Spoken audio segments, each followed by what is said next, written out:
crack-a-lackin', let's get cooking. Ladies and gentlemen, we've got 3.5 pounds of boneless, skinless chicken thighs that I cut up into, each one is about 2.5, 3 inches pieces. If you can get it with bones, you'll get a better end result, and I know that from past experience. I want a little lean parents, a little Worcestershire in there. No, I am not getting paid by them, but they should. Some fresh ground black pepper. And if you wanted to season this and marinate it for a couple of hours or so, you can certainly do that. I'm not jumping into things right away because people in this house hungry. Yeah, a little Angostura bitters. Yeah, another little something that nobody is paying me for, but I just like using it. The remnants of my Caribbean green seasoning. So that's going all in there. If you are new, I'm just going to hit it a little rinse later and get all of that niceness out of there. If you're new to Caribbean cooking, you can go to CaribbeanPot.com and you will find the recipe for the Caribbean green seasoning. The Caribbean green seasoning is basically a puree or a blend of all the herbs, along with garlic and seasoning peppers and stuff like that we like using. So what I went in there was with tomato and onion, or meals, especially anything with a protein or a fish, even vegetarian dishes, we rock that Caribbean green seasoning. And my one, the base, if you go to CaribbeanPot.com, you will see I use olive oil as my base. That's why it's nice and vibrant and green, and it helps not only maintain that nice color, but it helps to maintain the flavors of the herbs that I use in my Caribbean green seasoning. Traditionally, people may use water as the base to puree it, or, and I have some ginger here, or vinegar. I find both things, kind of kills the cold green seasoning vibe, but we want all that nice, lovely grated ginger in there. You want at least a teaspoon, a heaping teaspoon of that grated ginger in there. You would then go ahead, give this a mix really well, allow it to marinate, or as in our case here, we're going directly to cooking. Nice, big, deep, heavy pot on a high flame. I'm gonna go in. I like using olive oil. You can use whatever oil you like. A tablespoon and a half of that olive oil, and you would have seen me do. Now here's the thing. I've been doubting myself whether or not I have already done this recipe and shared it with you all, but if memory serves me correct, I did the beef version. If this is a repeat, it is not on purpose. I've shared almost 1,400 recipes, videos, content. It's hard to keep track sometimes. I'm kind of lazy. I ain't want to go back and search something like that. But this is the sort of brown stew method of stewing chicken or any sort of protein. I've got some light brown sugar, some golden brown sugar actually. I need 1.5 tablespoons of that. And what's going to happen here, and we've talked about this in those previous recipes, the house is going to get smoky. So open up the window, turn a fan on. I cannot because it's going to make too much noise for the camera, but it's going to melt. We're going to move it around and the reason why I say to move it around is because there are hot spots in people's stoves. So you may find one corner of your pot may be more hot than the other because that's where the flame tends to be concentrated. I cook with gas. It's going to melt, it's going to go frothy, and then it's going to go deep amber in color. When it gets to that deep amber, that's when, and ladies and gentlemen, we started with a dry pot, We want a dry spoon.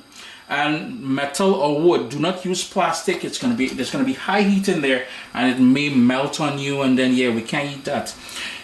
Do not, if it goes black, do not proceed. Shut the stove off, allow the pot to completely cool, wash it and start back with the dry pot, because you will end up with bitter tasting chicken. Already see that smoke I'm talking about, and here's a prime example of that hot spot I was talking about. Notice it's already going dark there, but it's still light and frothy and foamy here. I'm gonna hit that stir because I want everything sort of even color. I don't want anything burning because the bitter sort of aftertaste you will get once this goes beyond that deep amber, you'll never forget that taste in your mouth. And if it's your first time doing brown stew, you will be intimidated going forward, and quite likely you will hate it as well to eating it because you would have not had our best stew, you know what I mean? So it's nice and frothy now. You see this sort of amber color that I have there? I'm going to start adding my seasoned chicken to the pot.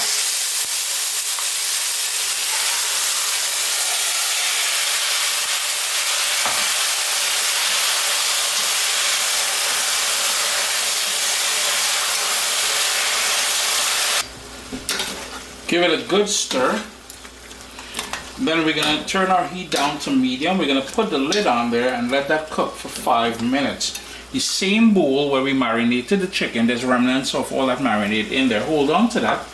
Add 2 cups of water to that and 1 cup of coconut milk. That's going to be used for braising and making sure everything is fully cooked in a few minutes. Just going to remove the lid off there. I'm going to give it another stir. We're going to crank up the heat now. This is all liquid that's sprouted naturally from the chicken. So yeah, what we need to do is burn off all that liquid to intensify the color and the flavor. So I'm going to crank up my heat, lid off, and we're going to burn off all that liquid. What I went ahead and did, I have my can of red beans, and this is a small red kidney bean. I opened it out, I drained it completely, I rinsed it about 2 or 3 times because, you know, I don't want that briny sort of solution it's been sitting in. Plus it's usually loaded in sodium, and we really don't want that in our diet. I also have my coconut milk, 1 cup coconut milk ready, and my 2 cups of water.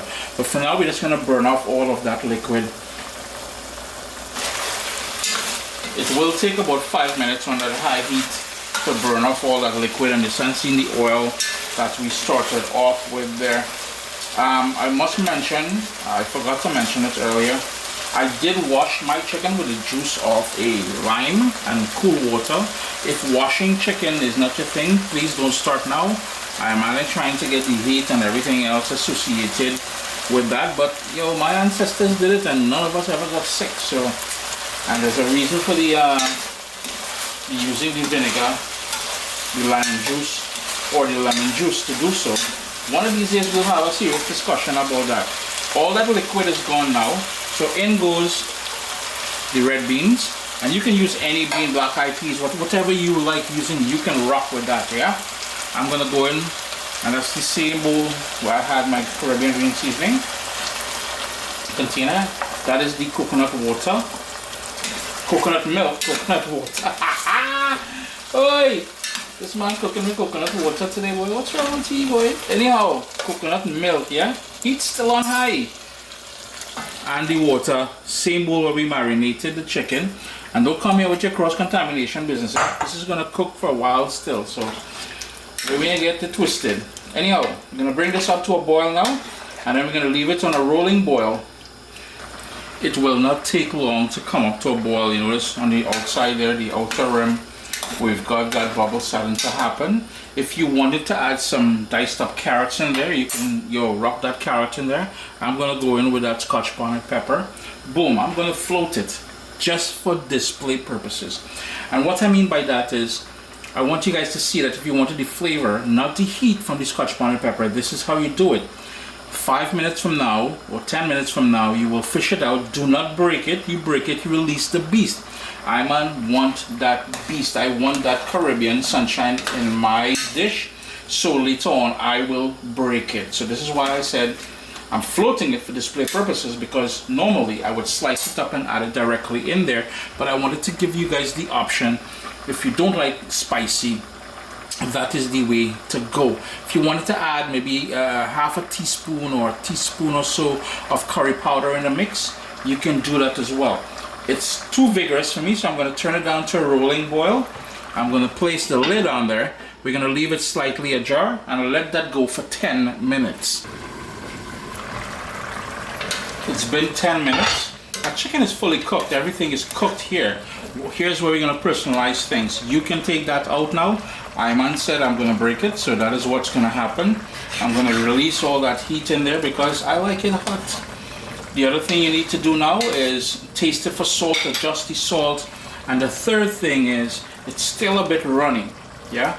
So here's where you can personalize it to the sort of consistency that you like. I'm going to cook it now for another 5 minutes or so with the lid off and thicken it up just a little bit more. What's up, soldiers? Listen, if you enjoy this recipe, I'd really appreciate it if you hit subscribe and click that bell notification thing. If you've made the recipe, take a picture and send it to me. Email address down here.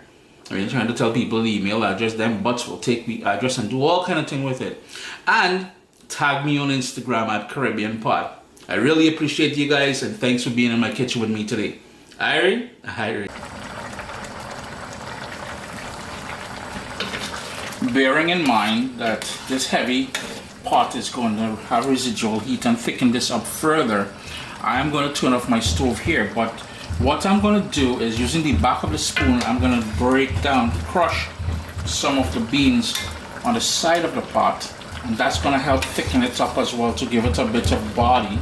And the other thing I like doing is to hit it with a bit of parsley just to finish it up, like so. The drumming you're hearing there is Polly. Polly is, I don't know, man, that guy thinks he's a drummer now. Listen to him, oh gosh. Anyhow, ladies and gentlemen, I do hope you guys get the opportunity to give this recipe a try. Stewed chicken braised in coconut milk with red beans. Listen, let me just shift the camera, show you what I have going on. All you need, over here, I have some parboiled brown rice just coming to come.